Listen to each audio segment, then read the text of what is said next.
राजाओं के बाद में अब बात करते हैं हम किसानों की। स्थायी बंदोबस्त, रेतवाड़ी और महालवाड़ी आप भूले नहीं होंगे। किसानों की जो अंग्रेजों की जो आर्थिक नीतियां किसानों के प्रति थी वो उनका शोषण करने के अलावा कुछ भी नहीं थी, चाहे वो नील की खेती हो या अन्य कोई फसल की पैदावार। अंग्रेजों ने किसानों का शोषण ही किया था, इसलिए वो किसान जो थे वो असंतुष्ट थे। क्या क्या समस्याएं थी? एक तो किसानों पर करों और लगानों का बोझ काफी ज्यादा बढ़ गया था। जो टैक्सेस थे, करों व लगान का बोझ काफी बढ़ गया था। हम समझ रहे हैं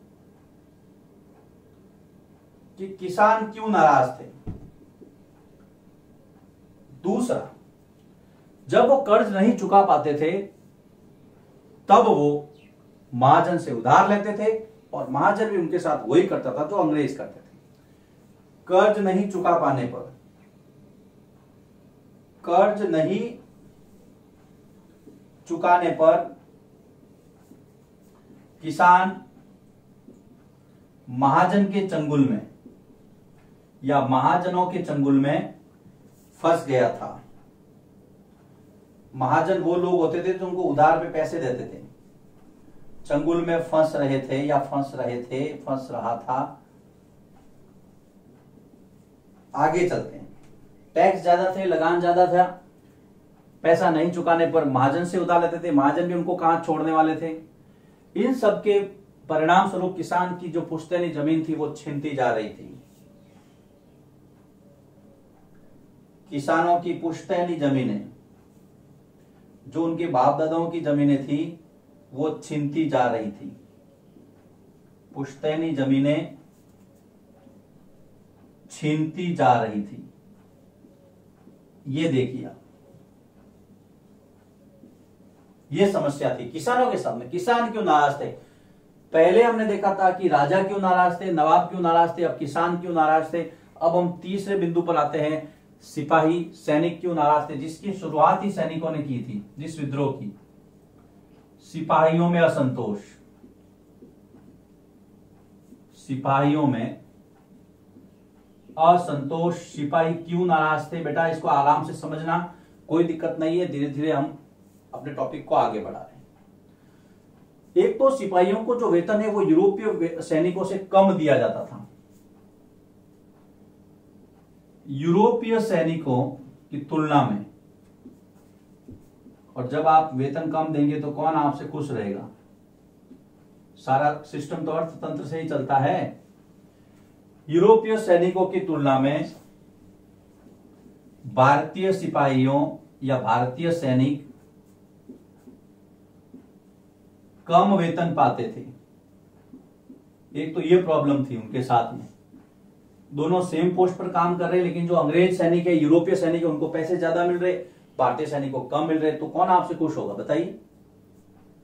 दूसरा, भारतीय सैनिकों का प्रमोशन या पदोन्नति, जिसको आप बोलते हैं, भारतीय सैनिकों की पदोन्नति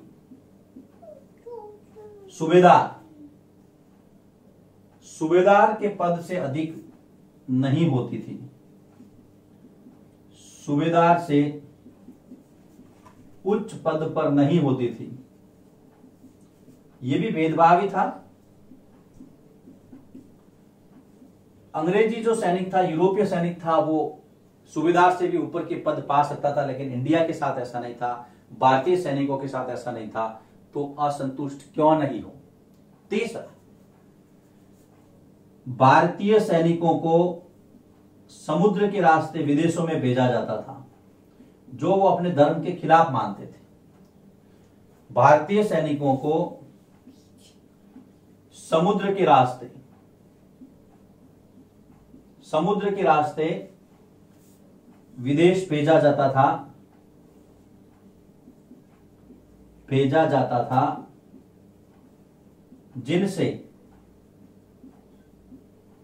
जिनसे भारतीय सैनिकों की धार्मिक भावनाएं आहत होती थी, जिनसे इनकी धार्मिक भावनाएं आहत होती थी, मतलब उनको दुख पहुंचता था। वो ये मानते थे कि हम समुद्र के रास्ते विदेश में नहीं जाएंगे। और इसके साथ में एक और प्रॉब्लम थी, उनको भेजा जाता था और इनको भत्ता भी नहीं दिया जाता था, जो अतिरिक्त पैसा उनको मिलना चाहिए वो नहीं दिया जाता था। तो ये समस्या थी। अब ये जो सिस्टम था, जब सैनिकों ने मना कर दिया तो इसको क्या किया, 1856 में कानून बना करके अनिवार्य कर दिया गया था। 1856 में कानून द्वारा अनिवार्य कर दिया गया कि आपको जाना ही पड़ेगा। तो फिर आपसे खुश कौन होगा ये बताइए। आगे चलिए, पहला, दूसरा, तीसरा और चौथा, ये मैं सैनिकों की बात बता रहा हूं, फिर मैं इसकी नंबरिंग कर देता हूं। एक तो कठोर प्रशिक्षण दिया जाता था सैनिकों को। भारतीय सेना के जो अधिकतर सैनिक थे, जो भारत के लोग थे, वो ज्यादातर किसान थे। वो युद्ध लड़ते फिर वापस आते अपने परिवार के साथ रहना पसंद करते थे। लेकिन अंग्रेजों ने कहा कि नहीं, अगर सेना में रहना है तो आपको कठोर प्रशिक्षण, जो ट्रेनिंग है वो आपकी होगी, आपकी नियमित सेवा होगी, आपको घर नहीं जाना है। इससे भी ये लोग दुखी थे। सैनिकों में असंतोष की भावना इस कारण से भी पनप रही थी। तो आप यहां लिख सकते हैं कठोर प्रशिक्षण, जो ट्रेनिंग थी वो बहुत हार्ड थी। कठोर प्रशिक्षण और नियमित सेवा, रेगुलर सर्विस के कारण सैनिक अपने घर नहीं आ पाते थे। ये भी उनको दुख था, सैनिक घर नहीं आ पाते थे। ये सैनिकों की प्रॉब्लम थी। अंग्रेजों से राजा क्यों दुखी थे हमने पिछले वीडियो में देखा था। अब इसमें देखिए, मैं नंबरिंग कर देता हूं। किसानों में असंतोष किसकी वजह से था, कर और लगान ज्यादा थे, कर और लगान। दूसरा, कर्ज नहीं चुकाते अगर वो, तो वहां पर महाजन दुखी करते थे। इन सब के परिणाम स्वरूप क्या हुआ, किसानों की जो पुश्तैनी जमीन थी वो छीनती जा रही थी। अपनी जमीन से वो हाथ धो बैठ रहे थे। सारा का सारा अंग्रेज घुसपैठिया हड़प रहा था। सिपाही क्यों नाराज थे, सैनिक, जिसकी शुरुआत ही सैनिकों से हुई थी इस क्रांति की, उसका पहला कारण, एक तो उनको वेतन कम मिलता था। यूरोपीय सैनिकों की तुलना में वेतन बहुत कम दिया जाता था, सैलरी कम थी। उनका प्रमोशन सूबेदार से ऊपर किया नहीं जाता था। उनको समुद्र के रास्ते बाहर भेजा था, जो उनके धर्म विरुद्ध माना जाता था उस समय। लेकिन उसको फिर कानून बनाकर के 1856 में इसको रेगुलर किया गया कि नहीं, आपको जाना ही पड़ेगा। ट्रेनिंग बहुत हार्ड थी, नियमित सेवा थी, अपने घर पे नहीं आ सकते थे सैनिक। इस वजह से भी सैनिक बहुत परेशान थे। फिर वो अंग्रेजों के खिलाफ गए। तो देखिए, यहां पर हमने ये देखा कि किसान और सैनिक क्यों नाराज थे अंग्रेजी सत्ता से, अंग्रेजी हुकूमत से, ईस्ट इंडिया कंपनी के व्यवहार से। आप इसको लिखिए। अब मैं इस टॉपिक को आगे बढ़ाता हूं और हम आगे बात करते हैं अंग्रेजों ने और क्या किया था, क्या कारण थे क्रांति के। क्रांति का अगला कारण है, अंग्रेजों ने कुछ ऐसे सुधार किए थे, कुछ ऐसे कानून बनाए थे जो भारतीयों के धर्म में सीधे सीधे हस्तक्षेप मानते थे, या उनको लगता था कि ये हमारे सामाजिक मामलों में दखल अंदाजी है। हालांकि अंग्रेजों की मानसिकता ये थी कि इससे समाज में सुधार आएगा, लेकिन लोग जो है वो ऐसा नहीं समझ रहे थे। क्या हुआ था देखिए, सती प्रथा और बाल विवाह। सती प्रथा तथा बाल विवाह को रोकने, बाल विवाह को रोकने संबंधी कानून, रोकने संबंधी कानूनों को भारतीय जनता ने अपने सामाजिक जीवन में हस्तक्षेप माना। उन्होंने कहा कि भाई हमारा समाज का मामला है, आप कौन होते हो बोलने वाले। हालांकि हम भी जानते हैं कि ये गलत है, लेकिन हम परिस्थितियां बता रहे हैं आपको किस कारण से आम जनता भी नाराज हो रही थी। पहली बात ये। दूसरा, अंग्रेजों ने 1833 के चार्टर एक्ट में, 1833 के चार्टर के अनुसार जो कानून बनाया था उन्होंने, 1833 के चार्टर के अनुसार इन्होंने ये कहा कि अंग्रेजों को भारत में ईसाई धर्म अपनाने की छूट मिली, या ईसाई धर्म के प्रसार प्रचार की खुली छूट दी गई या मिली। तो ये भी भारतीयों ने इसको अपना अपमान माना कि ये लोग हमें ईसाई बना रहे हैं, इस तरह से। उसके बाद में देखिए 1850 के बाद 56 के आसपास एक कानून बनाया गया, धार्मिक निर्योग्यता कानून। 1856 के कानून के तहत यदि कोई व्यक्ति ईसाई धर्म अपनाता था, यदि कोई व्यक्ति ईसाई धर्म अपनाए, ईसाई धर्म यानी कि क्रिश्चियन बने, तो उसे अपनी पुश्तैनी जमीन से बेदखल नहीं किया जाएगा, उसके अधिकार बने रहेंगे। ये एक लालच था, बेदखल नहीं किया जाएगा। भारतीयों को ईसाई बनाने का एक सुनियोजित कार्यक्रम अंग्रेजों ने चलाया था। क्या चलाया था? पहले तो छूट दे दी ईसाई धर्म अपनाने की। 33 के चार्टर में आपके सिलेबस में 1830 के बाद लिखा हुआ है, कोई बात नहीं। यहां पर आपके 1850 के बाद में लिखा हुआ है, कोई बात नहीं, मैंने आपको फैक्ट बता दिया है। तो यहां पर देखिए सुधारों और कानूनों पे क्या प्रतिक्रिया थी। पहला आपको लिखना है सती प्रथा और बाल विवाह। हालांकि वो सही था, अंग्रेजों के द्वारा ये काम सही किया गया था, लेकिन फिर भी लोगों ने इसको अपने सामाजिक जीवन में हस्तक्षेप माना था।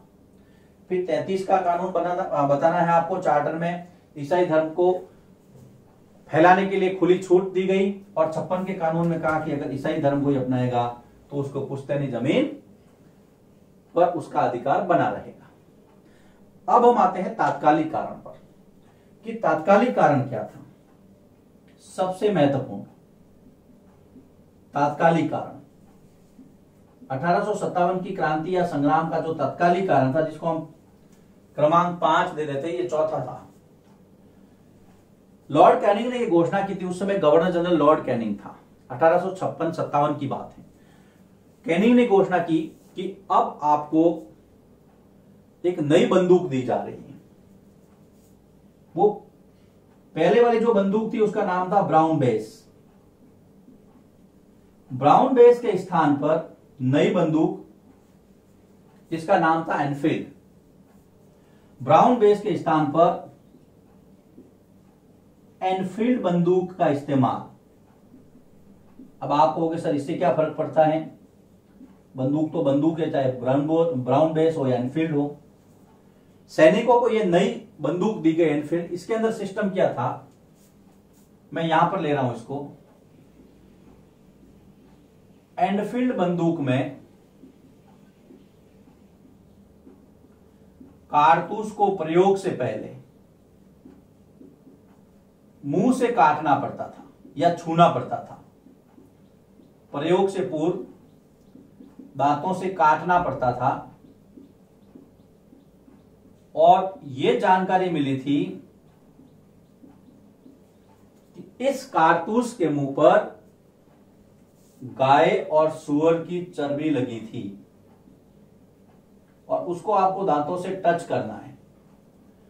अब देखिए, गाय जो है वो सनातन हिंदू धर्म के अंदर पवित्र मानी जाती है और सूअर का जो प्रयोग है वो इस्लाम के अंदर वर्जित है।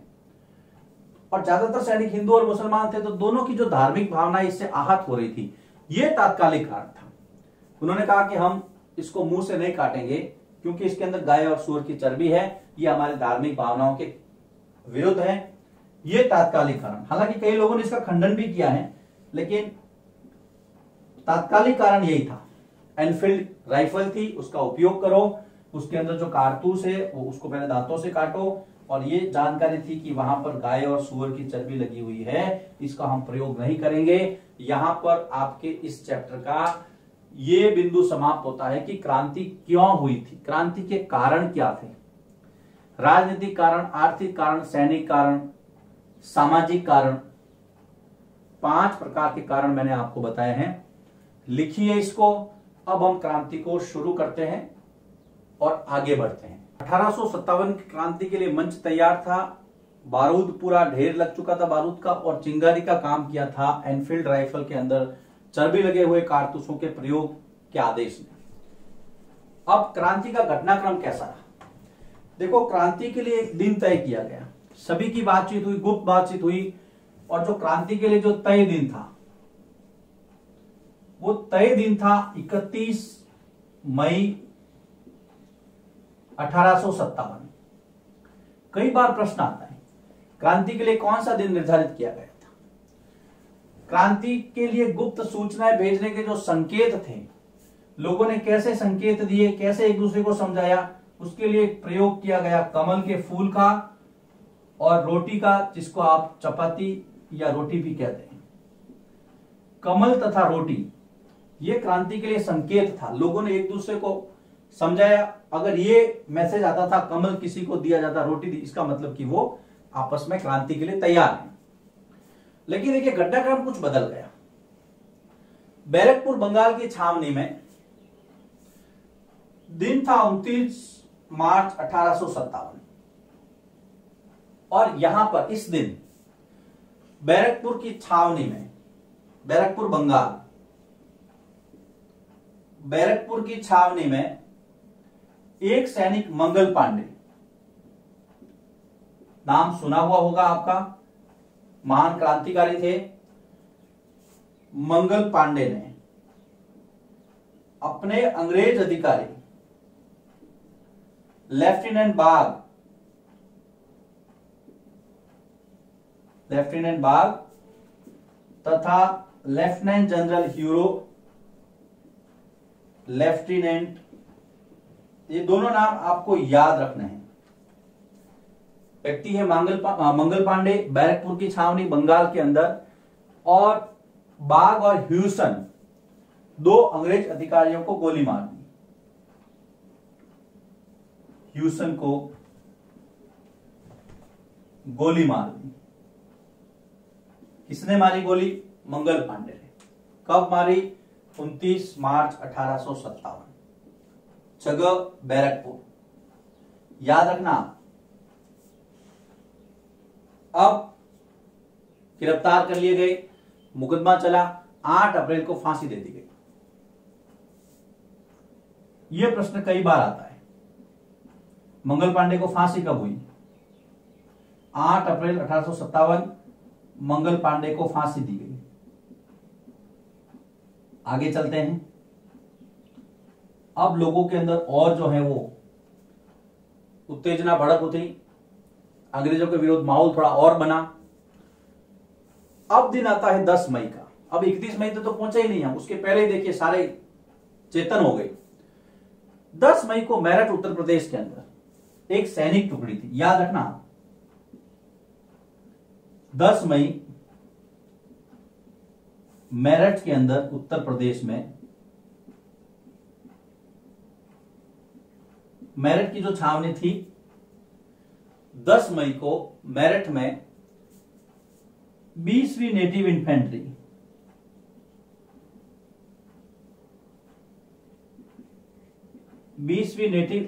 ये सैनिक दस्ता था, सैनिक टुकड़ी थी, के सैनिकों ने विद्रोह कर दिया, छावनी पर कब्जा कर लिया, सैनिकों ने विद्रोह कर दिया। और मेरठ और दिल्ली बहुत नजदीक है, आपको पता है। अब देखिए, कहां तो 31 तारीख हमने डिसाइड की थी, कहा 10 मई को या आपने सारा काम चालू कर दिया मेरठ से। क्रांति शुरू हो गई। इस दिन से क्रांति की शुरुआत मानी जाती है, 10 मई। तय कौन सा दिन था? 31 मई। क्रांति पहले शुरू हो गई। जब हम इसके परिणाम पढ़ेंगे तब हम देखेंगे कि यह असफल क्यों हुई। लोगों ने कहा यह असफल थी, किसी ने कहा यह सफल थी। लेकिन अगर असफल इसको माने तो इसका तय समय से पहले शुरू होना भी एक कारण था। 10 मई के दूसरे दिन 11 मई आता है। 11 मई को सारे के सारे जो विद्रोही मेरठ से दिल्ली पहुंच गए। चलिए आगे। 11 मई 1857, 11 मई को विद्रोही सैनिक दिल्ली पहुंचे। विद्रोही सैनिक दिल्ली पहुंचे और दरवाजा खटखटाया। किसका खटखटाया? बहादुर शाह जफर द्वितीय का, मुगल सम्राट। बहादुर शाह जफर उस समय काफी उम्र के थे, लेकिन फिर भी उन्होंने विद्रोहियों का साथ दिया। 11 मई 1857 को विद्रोही सैनिक दिल्ली पहुंचे तथा बहादुर शाह जफर को अपना नेता घोषित किया। बहादुर शाह जफर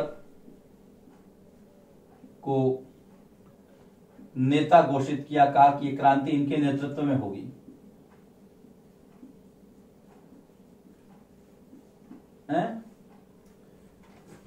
चमक उठी सन 57 में वो तलवार पुरानी थी।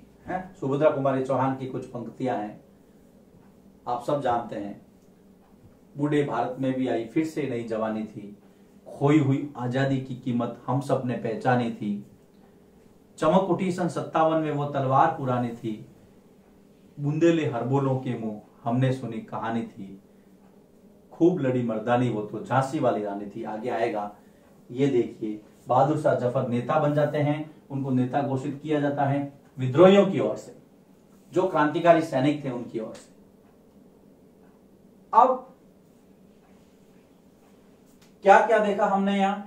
मंगल पांडे 29 मार्च को गोलियां मार देते हैं 2 अधिकारियों को। 8 अप्रैल को उनको फांसी हो जाती है। क्रांति के लिए जो तय दिन था वो 31 मई रखा गया था। क्रांति की जो संकेत थे वो कमल और रोटी थे। 10 मई को मेरठ में क्रांति की शुरुआत हो जाती है, ये ध्यान रखना। क्रांति यहां से स्टार्ट हो जाती है, शुरू। 11 को लोग दिल्ली पहुंचते हैं, क्योंकि दिल्ली और मेरठ नजदीक हैं, और बहादुर शाह जफर को नेता घोषित किया जाता है दिल्ली में। यह बात आप ध्यान रखना। अब देखिए, क्रांति बहुत बड़ी है, किन किन भागों में फैली, कब कब कौन गिरफ्तार हुए, इन सब चीजों में हमें नहीं पढ़ना है। हमें सिलेबस के साथ रहना है। कुछ चीजें हैं जो मैं आपको एक्स्ट्रा बता रहा हूं। अब हम जो सिलेबस में जो टॉपिक दिया है कि बगावत फैलने लगी, उस पर जाएंगे और एक चार्ट बनाएंगे। उस चार्ट में मैं 3 बातें रखूंगा। पहले जगह का नाम, कहां पे क्रांति हुई। दूसरा, नेता का नाम या राजा का नाम या शासक का नाम, जो भी है, उस क्रांति को वहां पर किसने लीड किया। तीसरा, उस क्रांति को उस जगह पर किस अंग्रेज अधिकारी ने दबाया, दमन किया। आपको एक चार्ट बनाना है, लिस्ट बनानी है। मैं यहां पर लिस्ट बनाऊंगा, आप भी अपनी नोटबुक में लिस्ट बनाएंगे। वो लिस्ट आपके बहुत काम आएगी। प्रश्न भी आता है मैथ्स द कॉलम में, नॉलेज के लिए भी जरूरी है। आगे भी जाएंगे, कॉम्पिटिटिव एग्जाम देंगे तो आपको ये क्लास बहुत याद आएगी। लिखिए इसको, मैं इसको आगे बढ़ाता हूं।